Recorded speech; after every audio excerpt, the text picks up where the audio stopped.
Welcome to the beautiful city of Trotwood, Ohio, population just under 25,000. We're small, but we're mighty, and we are definitely a city on the move and a city on the grow. Our mini tour starts here, the Trotwood branch of the Dayton Metro Library. You know, it's more than books and the Dewey Decimal System these days.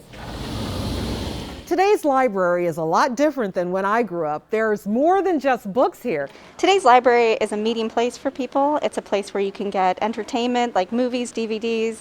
We offer programming for all ages. Take a look at the beautiful meeting spaces.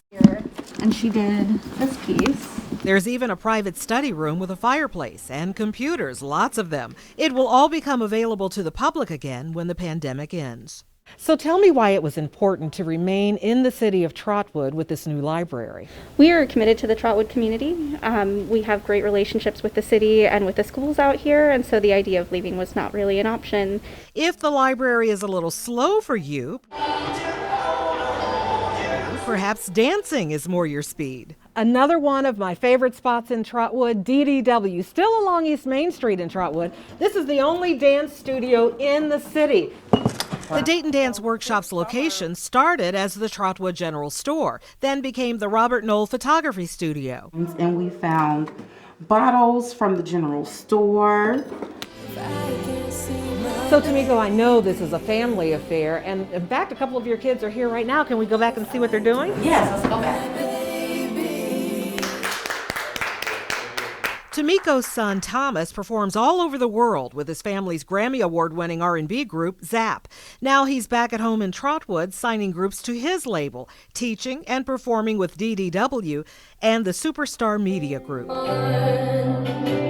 Let's slow it down a bit. Welcome to JWs Wine Cellar, one of my favorite places. Come on in. Hello. Hello. How are you, Bo? Great, thank you. Good. Jake and Linda Wells have been in business here for 5 years.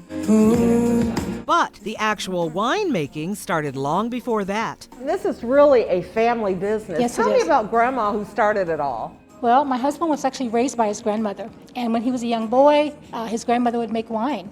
Back in those days, people did what they needed to do to sustain their lives. So maybe a little bootlegging on the side.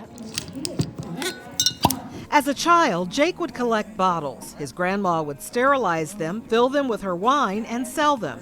He learned the process early on. Fast forward many years later.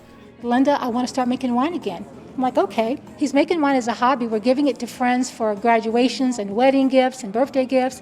They keep coming back asking for more. And now there's a store, all thanks to Grandma Demings. I think about that all the time, and I can see her smiling in heaven because people, she loves selling wine. Post-COVID, JWs will reopen the wine cellar for painting parties, tastings, and live music. Cheers. Right now, it's curbside service only. We're coming to the end of our mini tour of Trotwood, and I told you in the very beginning that Trotwood was a city on the move, on the grow. Nowhere more apparent than here, where new houses are being built. In fact, this is just one of nearly 150 homes in Trotwood that are going up all over the city. Smart homes with weather-safe rooms. It's a big sign of a strong and bright future. I have found plenty to love about Trotwood. Stop by sometime and see it for yourself. Letitia Perry, News Center 7.